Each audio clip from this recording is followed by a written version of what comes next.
Product and quotient rule worksheet. So let's go through this. True or false? If false, correct. Notation fg denotes the function whose value at x is f of g. That's false. This notates fg means f of x times g of x. That's what a notation means. This is a composition of functions, which we learn about how to take a derivative of that soon. The notation f divided by g denotes the function the value of x divided by g. Yeah, that's true. That's what that means. The derivative of the product is the product of the derivatives. That is false, and that's a big idea. This is false. You gotta take the product rule.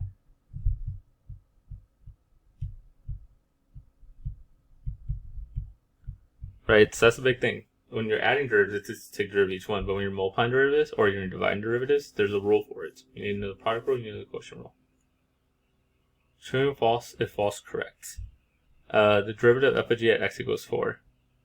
So this is actually a little false. It's the first one times the derivative of the second one minus the second one times the derivative of the first one. It should be plus. And now it's correct. So that's false to plus.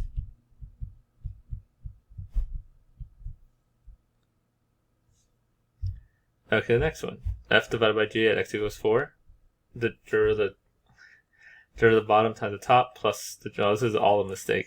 So the quotient rule is the derivative of the top times the bottom left alone minus the derivative of the top bottom 4 times the top left alone all over the bottom squared.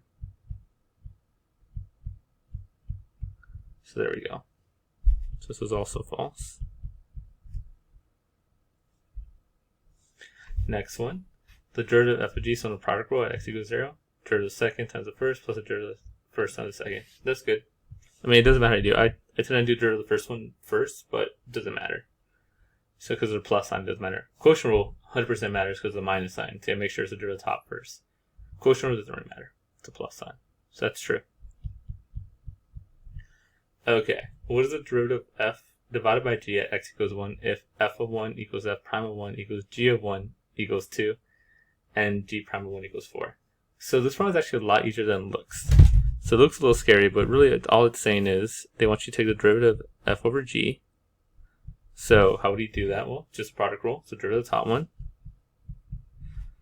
And all this is at 1. So derivative of the top one at 1 times the bottom one at 1 minus the derivative of the bottom one at 1 times the top one at 1 all over the bottom one squared. So g of 1 squared. And this is all happening at 1, but it's essentially derivative of the top f times g minus derivative of the bottom g times f all over the bottom squared, g squared. And now they tell you, so f of 1, f prime of 1, g of 1 are all 2. Right, so anything that's not g prime essentially is a 2. So this is a 2, this is a 2, this is a 2, and this is a 2. Right, so if you're f of 1 right here, or f prime of 1 right here, or g of 1 right there, and right there, you're all 2. And if you're g prime of 1, you're 4. So this guy is 4. So we can simplify this. 2 times 2 minus 4 times 2. That looks ugly. So let's just do 4 minus 8 over 2 squared, so 4. Right, this is 2 squared. So I get negative 4 over 4, which is negative 1. Right, so 2 times 2 is 4. 4 times 2 is 8. Down here was 2 squared, which is 4. So that's what I worked out. So negative 1. Next one. Suppose that f1 equals 0, f prime of 1 equals 2. Find g1, assuming that f times g prime of 1 equals 10. So they're telling you this. This is what we got to use. So we know the product rule equals 10. So let's do the product rule. F of 1, derivative of the first one, times the second left alone, plus the derivative of the second one, times the first left alone. And all this equals 10. Right? So if I do the product rule of f and g, I get this. And what do they tell me? F of 1 equals 0. F prime of 1 equals 2. Find g of 1. So this is kind of like my x right here. I'll put an x just so it's easier. So I get this. Like that. Now you might look, I don't know what g prime 1 is. It doesn't matter actually, it's times by 0. So it's just going to be 0. So I get 2x plus 0 equals 10. 2x equals 10. Divide by 2. X equals 5. Remember, x wasn't really x, it was g prime, it was g of 1. So there's the answer. Probably should put g of 1, but x is a little easier. Next, the 6 on derivatives. So now the whole point here is to do product rule. So we're going to do the product rule. Or the quotient if it comes up. So let's do product rule on this one. So derivative of the first one, derivative of x is 1, times the second one left alone, x squared plus 1, plus derivative of the second one, that's 2x. Or the derivative of x squared is 2x, derivative of 1 just goes away, times the first one left alone. So that's the first step. And then we just simplify a little bit. And I get 3x squared plus 1. Now that wasn't the easiest way to do this. If I was actually doing this one by myself, I would have done distribute and got x cubed plus x, and then took a derivative of that and I get 3x squared plus 1. Alright, so on a quiz or test you do it any way you want. Right now we're practicing. So this is one where if you distribute, it's actually not any easier, because right here you can have a particle anyway. Like if I distribute, I would get this. Now once you notice it, whoops, that's wrong. I do want you to notice right here, if I did that, if I distribute, this is a product rule. Do you notice that there's two separate x's that are being multiplied? Product rule still. So it doesn't actually help your cause in this case. So we're just going to do it the normal way. Take the derivative of the first one. So like this is f and this is g. Take the derivative of the first one. The derivative of ex is ex. Leave the second one alone. Plus the derivative of the second one. Derivative of this is 3x squared. Negative 1 goes away. So, and then times the first one left alone. So you get something like that. Now, typically in AP Calc, what we'd like to do is factor out that ex's, because they both have it. So we get ex, and then x cubed plus 3x squared minus 1. I just put it in the standard form. So like that. Next one. So I guess another one you could do two ways. You could multiply it all out and then take the derivative, or product rule. So my f is my g. So right, f prime g plus g prime f. So if the derivative of the first one's 2t, g, leave g alone, plus the derivative of g, which is just 1, right? Because derivative of t is 1, and that goes away, times f left alone. Simplify 2t squared plus 18t plus t squared plus 1. Add up like terms. That's a like term, not that one. I get 3t squared plus 18t plus 1. Moving on. Okay. So the next one. Take the derivative of this. Now this is a quotient rule. So if you remember the quotient rule, it's the derivative of the top times the bottom minus the derivative of the bottom times the top all over the bottom squared. So this is my top, it's my bottom. So the derivative of the top is 1, leave the bottom alone, x minus 2, minus the derivative of the bottom, which would just be 1, times the top, left alone, x, all over the bottom squared. Next we simplify. So this is just x minus 2 minus x. Well, these cancel out, and I just get negative 2 over x minus 2 squared. And there we go. Okay, next one. Next one says, notice it's g of t and it says dg of dt. So again, that just means derivative. Take the derivative of g, this function, with respect to t. That's the variable we're talking about. And after we do that, they want us to sub in t equals negative 2. So that's all that means. That's that notation. So again, top and bottom, blah, blah, blah. So it's a derivative of the top. So 2t times the bottom left alone minus the derivative of the bottom, which is also 2t, times the top left alone, all over the bottom squared. Then we simplify. This one's pretty simple in that case. 2t cubed minus 2t. Remember the negative goes with this guy, so it becomes a negative 2t times t squared, so negative 2t cubed minus 2t. And then all over the bottom, we'll put a squared, all over the bottom squared.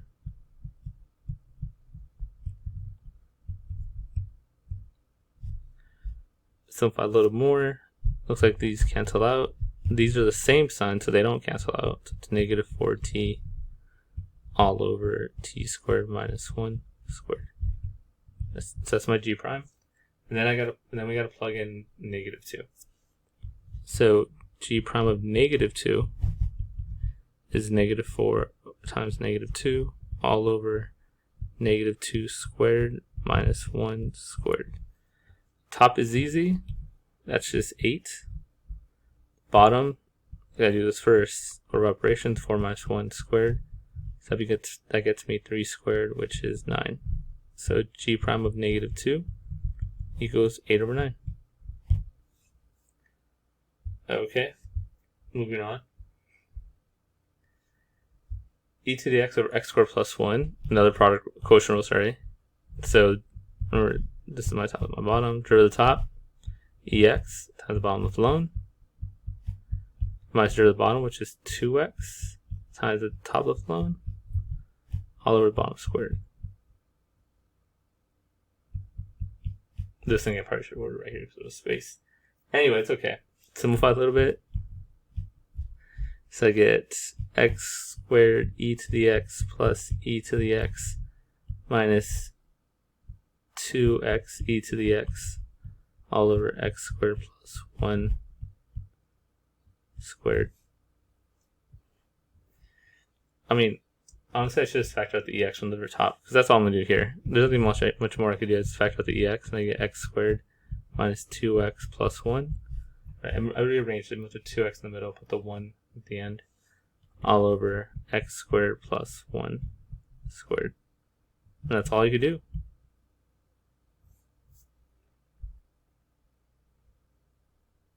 So on this one, I don't want you to do the quotient rule. I want you to use the product rule. I want you to use algebra to simplify. So instead of like doing the product rule, we're just going to go, hey, it's a little easier, might be a little easier if I do this. And generally it is. So I get 2t cubed minus 4t, and then plus t squared minus 2. Take a derivative of that. This is just going to be 6t squared minus 4 plus 2t. And then if I rearrange it, 6t squared plus 2t minus 4. Alright, a little easier than doing the product rule. Same rule here. I could do the quotient rule. You could. It does work. But it's a little easier. It's definitely easier if you do algebra first. So what we're gonna do here is we're gonna split it. So this is gonna become x cubed over x plus 2x squared over x plus 3x and negative 1 over x. Right, and then that just becomes x squared. This just becomes 2x. Now the last one, it's kind of hard to see there, but negative 1 over x, if you subtract, you get negative x squared. You have to keep it on top. So you can think about moving this x to the top and becomes a negative 1, so it becomes negative 2. Or just do top minus bottom, right? 2, like how we did here, 3 minus 1, 2 minus 1, negative 1 minus 1 will get us negative 2. Then we just take the derivative. Because remember, I haven't taken a derivative yet. That's a key thing. Sometimes people just do all the algebra and they're like, done. I'm like, no, you have to take a derivative still. So now you have to take a derivative. So 2x plus 2 plus, well, actually minus 6x to the negative 3. Bring it down, subtract 1 off. There we go. Next, when you use algebra to simplify, you might go, wait, how do I use algebra for this one? Well, the top factors. T minus 1, t plus 1 over t minus 1. These cancel, you just get t plus 1. That's an easy derivative. That's just 1. Done.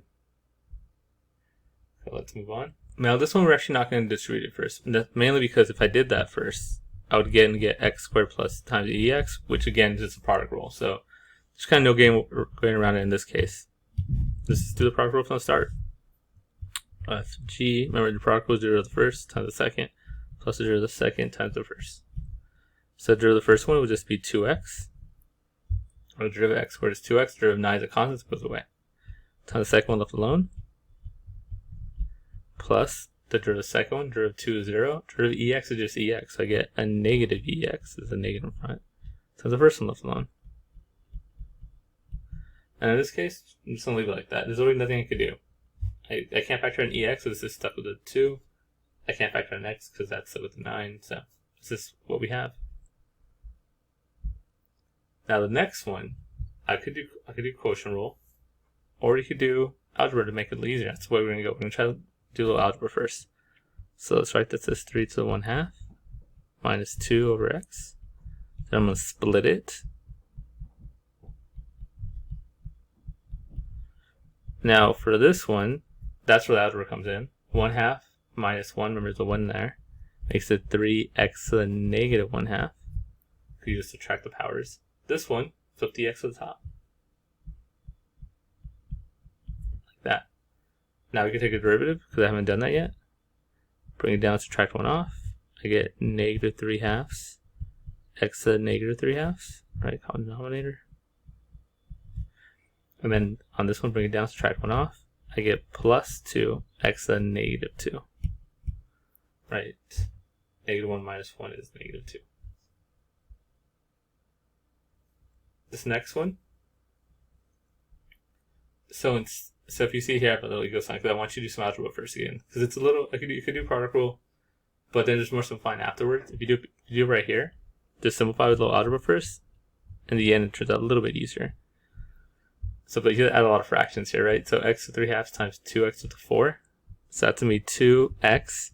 You got to add the powers, 3/2 plus 4 over 1. So common denominator, 2 over 2. So it becomes 8 over 2. So I get 11 over 2. Like that. Right, so you multiply them, you have to add the powers. Over here, same idea. This one's a little easier. So this will be, let me erase some of this. It's a mess. Let's do this one. So that's going to be minus 3x. This is the first power. So yeah, the powers, it's like 2 over 2. So I get 5 over 2. Plus x. Multiply this one. This is actually the easiest one. 3/2 plus negative 1/2 is just 2 over 2 or 1. And then I could actually take a derivative. So remember, all we did was algebra. So bring this down, subtract 1 off.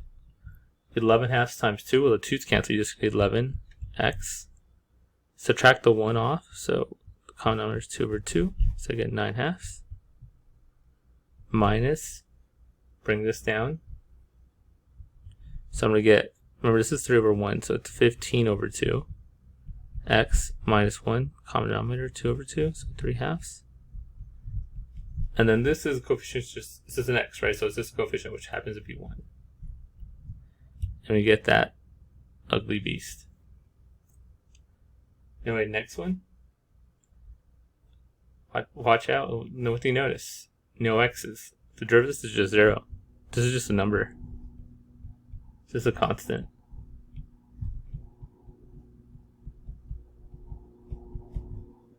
Next one. So this one, you're like, I think probably most people's first guess is product rule. Because pi squared x squared minus 1. That would work, but honestly pi squared is just a number, just like up here. So you could do product, it would work, but if you just distribute pi squared x minus pi squared, now the derivative of this is just 0. All you really got to worry about is this guy. And then how you take a derivative of pi squared times x? Well, it's just a coefficient. Pi squared. And that's the answer. Right, it's just like saying 5x. The derivative that's just me 5. So pi squared x. That's me pi squared. Pi is a number. Now the next one. So this is a quotient rule. But you notice it's all variables? Remember when we do this, a, b, and c, d are constants. We still don't know what they are yet. Variables, x's are actually variables. Like they could change. They could be anything. A, b, c, d are just constants. They're numbers. We just don't know what they actually labeled as. So this is the product rule. Quotient rule, sorry. So we're going to do like normal. FG. Quotient rule, derivative of the top times the bottom minus derivative of the bottom times the top all over the bottom squared. So the derivative of the top here derivative ax is just a because it's a coefficient, and b is a constant, it goes away. So derivative of the top is just going to be a times the bottom left alone minus derivative of the bottom, which is just c, because cx derivative that's just c, and then d goes away because it's a constant, times the top left alone,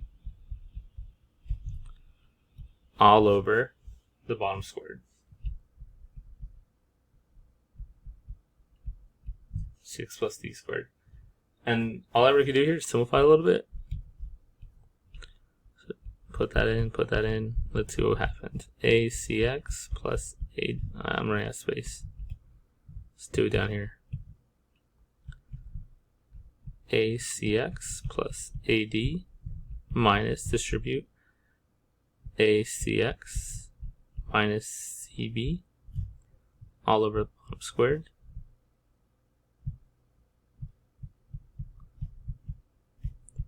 And look what happens. Hey, these actually cancel out. And then these don't. So I'm left with AD minus, probably should be C. You always want an alphabetical order. It doesn't really matter, but proper notation is alphabetical order. Let's move on. Use the product rule to show that f squared prime is 2ff.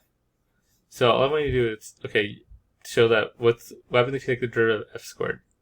So f squared is just f times f. Well, it's a product rule. So derivative of the first one, f, times the second one left alone. I just said derivative of the first one's f prime, times the second one left alone, just f. Plus the derivative of the second one, f prime, times the first one left alone, f. And now if you add them up, what? They're both the same, right? F prime times f, so you get 2f prime f. Or I guess the way to write it, 2f prime. So that's what that is. The next one's one of my favorite questions. So what's going on here is they want to take a derivative of fg and take a derivative of f over divided by g at x equals 4. But up here it tells you all the values of f equals 4. So you gotta take a derivative like just the basic way, and then use this table here to fill in your values. So let's do the first one. F of g prime. So that's a product rule. So we're going to get the derivative of the first one, f4, times the second one, f4, plus the derivative of the second one, f4, times the first one, f4. Right, the product rule. Derivative of the first times the second, plus the derivative of the second times the first. All of these are f4, and then what are these values? Well, they're up here. Right, so f prime of 4 is -3. G of 4 is 5.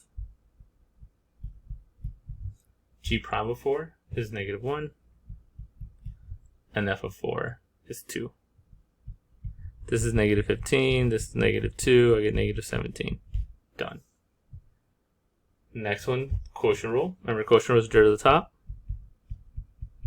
times the bottom minus derivative of the bottom times the top all over the bottom squared.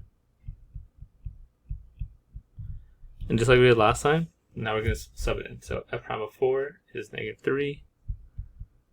G of 4 is 5. Minus g prime of 4 is -1.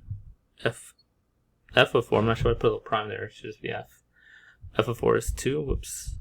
I hate when it does that. And over the bottom, g of 4 is 5 squared. So I get, let's see, -15 plus 2 over 25.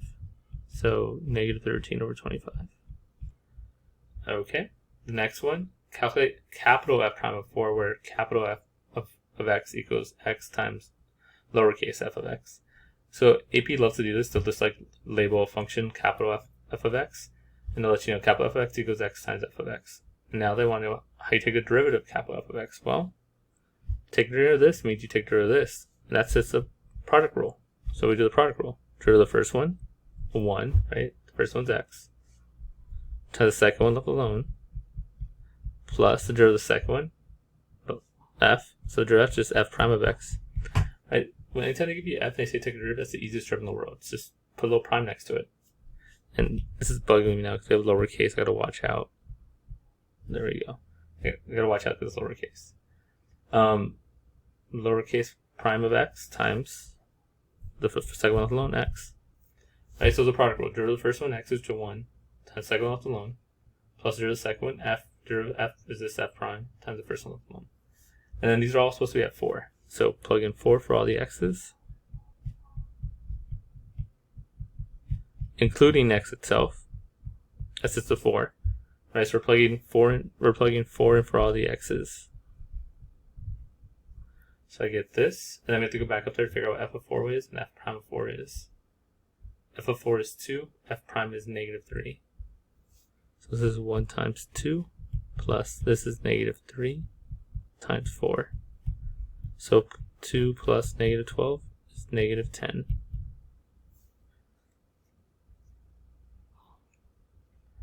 Okay, last couple. So this is the same idea. Calculate capital H prime of 4, where capital H equals this mess. So quotient rule. Right, so derivative of the top is 1 times the bottom left alone.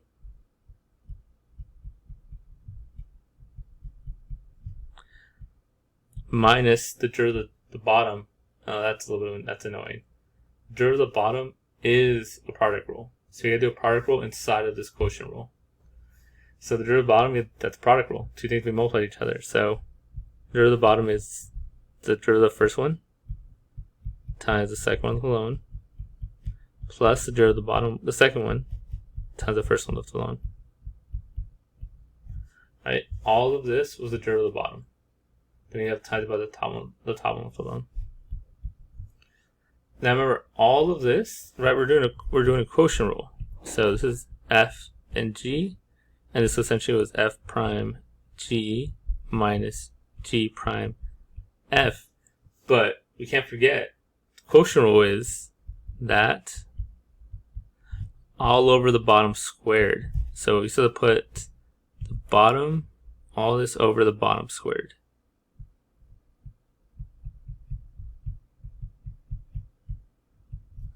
Like that. And full disclosure, I went through this problem and I totally forgot about that, so I had to go back and rewind. So embarrassed. Anyway, so that's our thing. And now we have to plug in 4 and then figure out these values. So let me first try with 4 and everything instead.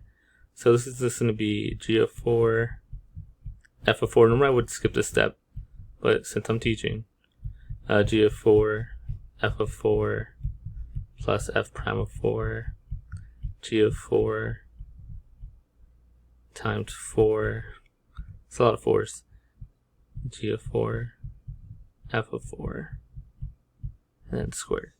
Okay, and then really remember what all these values are. I'd always forget. So I'm going to do the f's first. F of 4 is 2, f prime of 4 is negative 3. So f of 4 is 2. That happens here and here and here and here. And f prime of 4 is negative 3. And then when we go to g's, 5 and negative 1. G is 5. G prime is negative 1. So there, oh yeah, 5, 5, 5, and negative 1. Okay, so now we have all that subbed in. Now we just gotta simplify it. So this is 10, obviously, minus brackets. We're gonna take it one step at a time. So this is negative 2 plus negative 15. Let me just write it. There's a 4 out there, all over 2 times 5. So this is 10 squared. I just bring it down. 5 times 2 is 10. Blah blah blah blah blah blah. Okay. Simplify a little bit more. 10 minus negative 17 times 4, all over 100. Negative 17 times 4 is 68. So 10 minus 68 would be negative 58. Oh, the double negative. My bad. Negative 68. So double negative makes it a positive, which gets me 78 over 100. And that's the end of that. That's the end of the worksheet.